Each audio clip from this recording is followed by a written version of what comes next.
Good morning. My name is Sara Kaddoura, and I will be presenting today the final briefing on behalf of the Groundwork USA team. I'd like to thank my entire team, especially Marav Cohen and Zinia Montero, for their contribution to this presentation. I'd also like to thank our faculty advisor, Dr. Palmer. Brownfields are properties which are unused or underdeveloped due to contamination or potential presence of hazardous substances. These sites can raise risks to both the environment and human health and can also have social and economic costs. Yes, a big challenge with brownfields is the physical process of remediation, but another challenge is on how to best administer a program that provides a more sustainable future for communities that live in underserved neighborhoods. Brownfields are not only a scientific issue, but also have a community issue. The federal government supports programs like Groundwork USA to improve lands enough to stimulate redevelopment by establishing trusts in poor and minority communities that need empowerment. To understand the scale of the problem, we got data from the Environmental Protection Agency and created this map.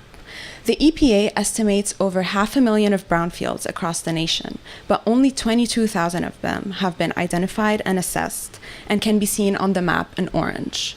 The larger blue marks are the Groundwork USA trusts, and there are currently 23 of them. With the Groundwork USA Trust Act of 2015, the organization will increase its capacity to redevelop brownfield sites and revitalize communities across the nation.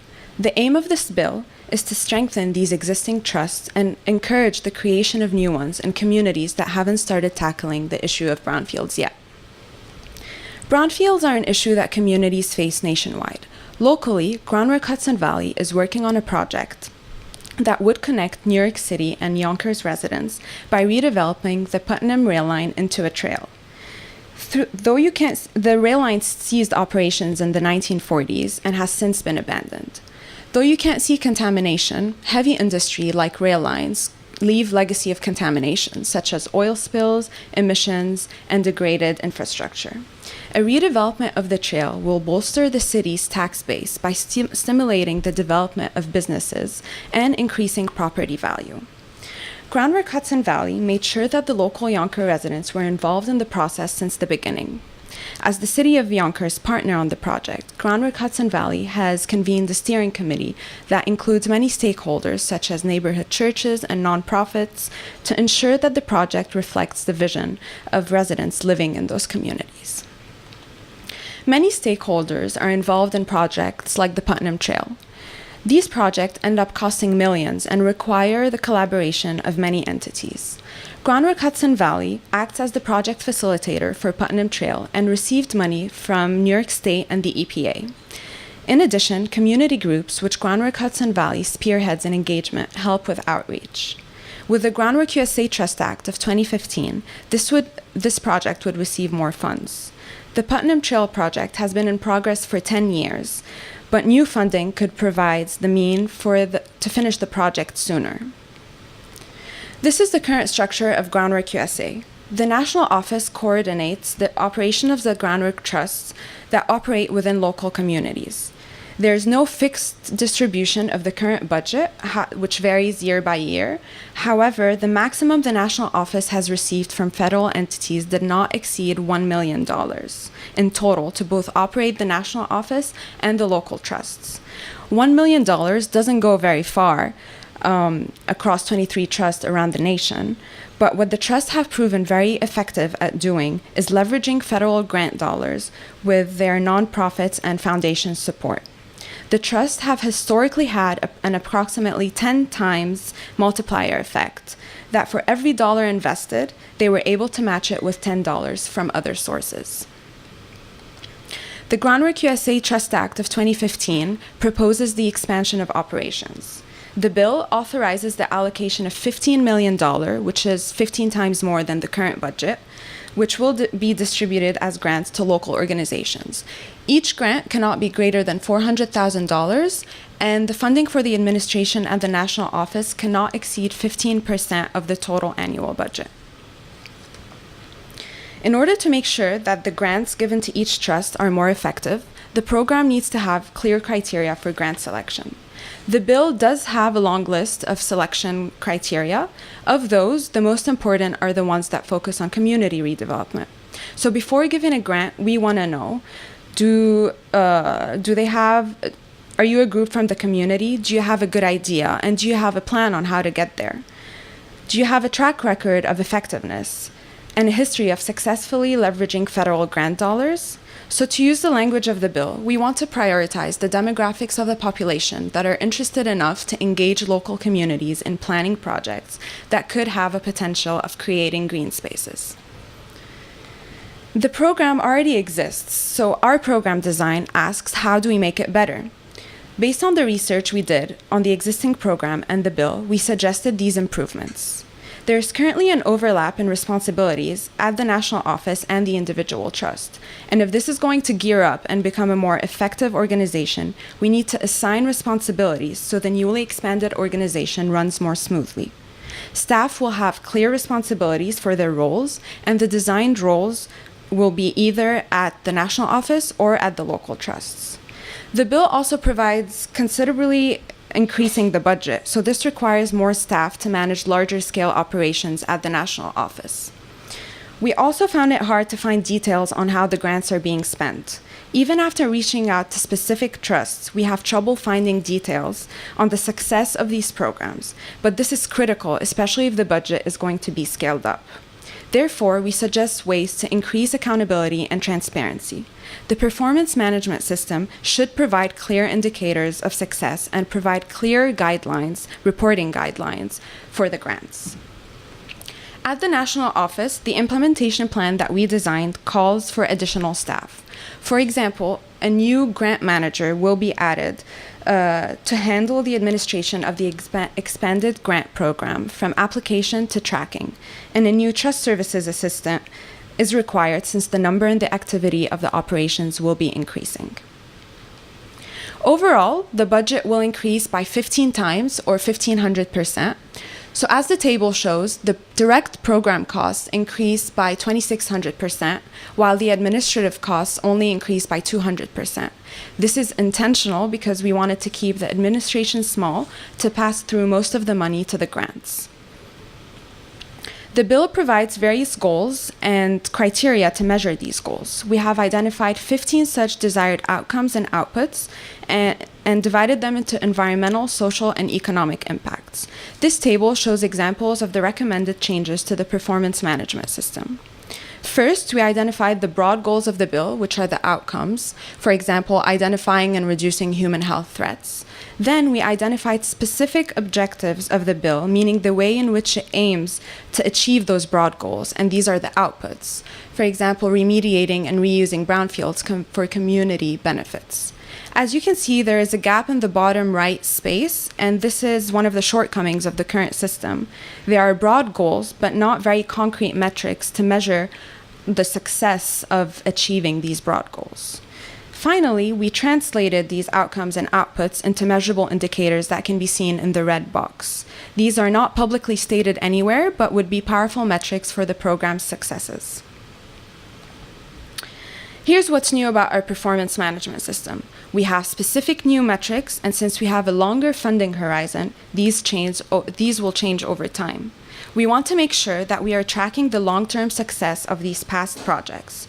Some of the increased funding could be reserved to evaluate the success of past projects and perform a retroactive analysis that could help us know the lasting impacts of such projects over 5, 10, and 15 years.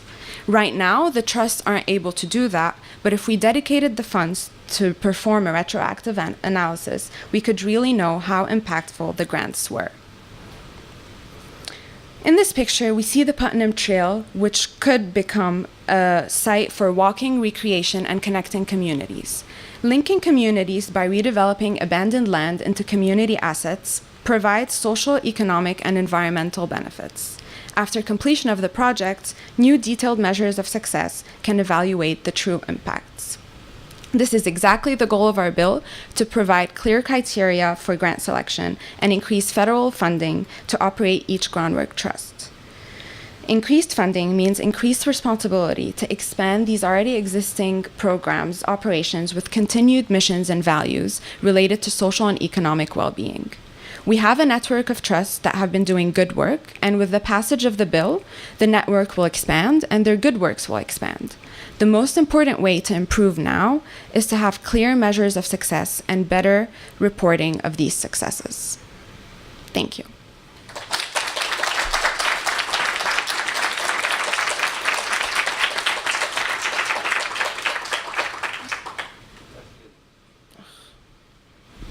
Hey, Sara, Hey. great presentation. Thanks. I wanted to know, looking at your measures of success, and did you find a close correlation with the social impact and specifically with the percentage of crime rate in brownfields?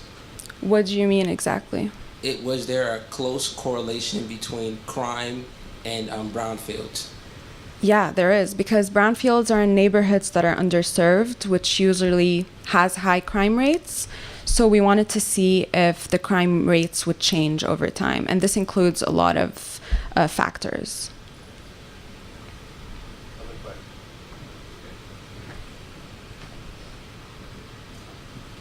So, of the 25 sites that currently have these programs, are all of the brownfields remediations going to green space, or are there other land uses that this program would address? Yeah, some of them can become residential, some of them become businesses, some of them become properties. So not all of them are parks or green spaces. One more. Anybody has one? Okay. Well, thank you.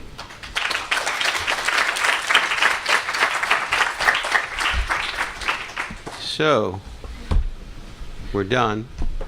But I wanted to say a few things about what we've done. This is a course that takes 2 semesters, and really in many respects 3 semesters, because we're going to do projects for clients next semester. But let me reiterate what we've been trying to do, so to remind you a little bit about why we've gone through this and what this process is about. Because it is a process, and it's a process of learning. First, it's what we call learning by doing. In other words, you're not reading a textbook about performance measurement or management or stakeholders or all of that. And frankly, you probably should read some of those books and some of your courses, and I hope you do. But we actually think you need both. You need to actually experience problem solving, which is what this is about. In other words, we throw problems at you which are in these bills. The bills provide a kind of structure for addressing them. So one of the things you've seen is how little of the actual problem is solved by any discrete piece of legislation. These things are processes that take a long time. You've heard me say a number of times that what public policy does is it makes problems less bad. And so what you're trying to do is move away from the problem toward a solution. And sometimes in the case of some of these federal bills, you're trying to marshal community-based energy, private sector energy, state and local government activities, in addition to what the national government might or might not be able to do. There are a range of different approaches to problem solving. But the areas that we're looking at, first of all, was science. And frankly, this part of the curriculum, which really started around 2000 when I started meeting with Lamont scientists. Originally, I wanted the science to come at the end of the program, and the scientists rejected that completely. They said, we know you're a policy person, so you think this is the icing on the cake. We think it's the foundation for understanding these policy issues. And they were completely right, and I was completely wrong. The way we approach it is first start with the science, which is foundational. And we do make compromises in some respects to get the program done in a year. I wish the workshop followed a year of core teaching in management and economics and politics, but we weren't able to have you teleport yourself and be in 2 places at one time, so that's a compromise we made. But you do learn politics, stakeholder analysis, and management through this workshop. You're also simultaneously learning politics in the summer course on environmental policy and politics. You're learning a little bit more in the ethics course, You're also learning something in the economics course, I hope, and you're also learning in sustainability management how to integrate some of these things. This is a field that requires integration.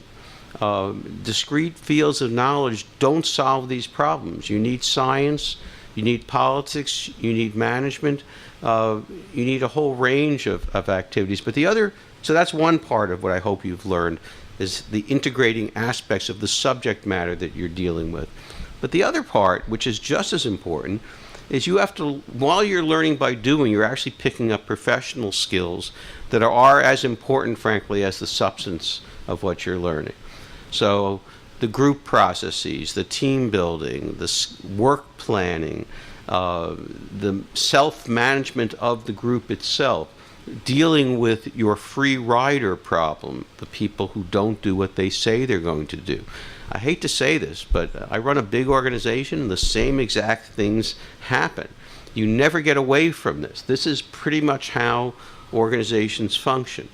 You're going to have a tremendous advantage over your peers when you graduate in May because you're going to know all of this. They're going to get out, especially the ones from places like the Woodrow Wilson School where they barely teach management, and they're just going to wander around and go, why aren't my great ideas suddenly being accepted by everybody and being done?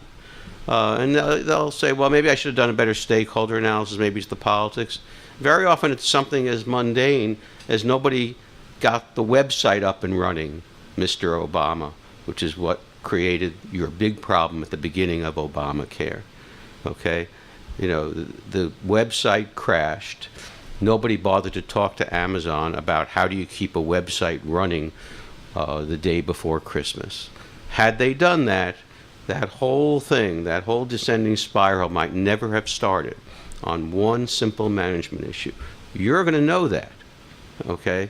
And hopefully you're going to remember that. The other point that I want to conclude with today is that, and again, you hear me say this, we're going to be picking projects soon for the spring.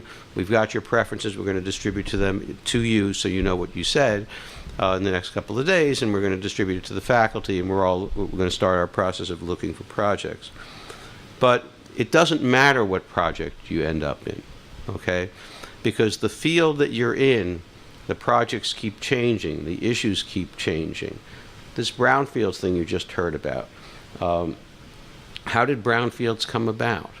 Brownfields came about because the Superfund program, which I helped to write in 1980, created joint, strict, and several liability for toxic waste sites, which meant that if you had an existing industrial site in a city and I wanted to build a factory on it, all the liability of all the toxics that have ever been there would pass to me once I got the deed to that land.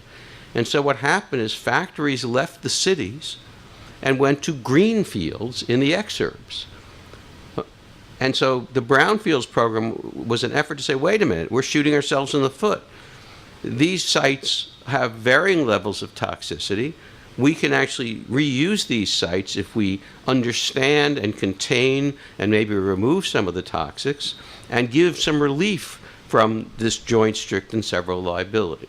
So I was part of the group that created the Brownfields definition after creating the problem during the Superfund cleanup phase, okay? So today's solution to an environmental problem may be the next generation's problem. We just saw that with the Montreal Protocol, okay? And the very solution we came up with to close the ozone hole became a major source of greenhouse gases, okay? This is not an unusual kind of thing as we learn about the technology of production and as we learn more about the planet. And so the problem that you think is really hot that you want to be on the project team for next semester, you know, that may not be as important as the one that you think is unimportant. What is important is this process of analysis, of working together, of trying to understand how to frame feasible solutions, which is what we're going to be working on next semester. So I think you did a wonderful job over the summer and fall. I want to thank the faculty and thank you for confirming my faith that this actually can work. and looking forward to seeing you next semester. Thanks, everybody.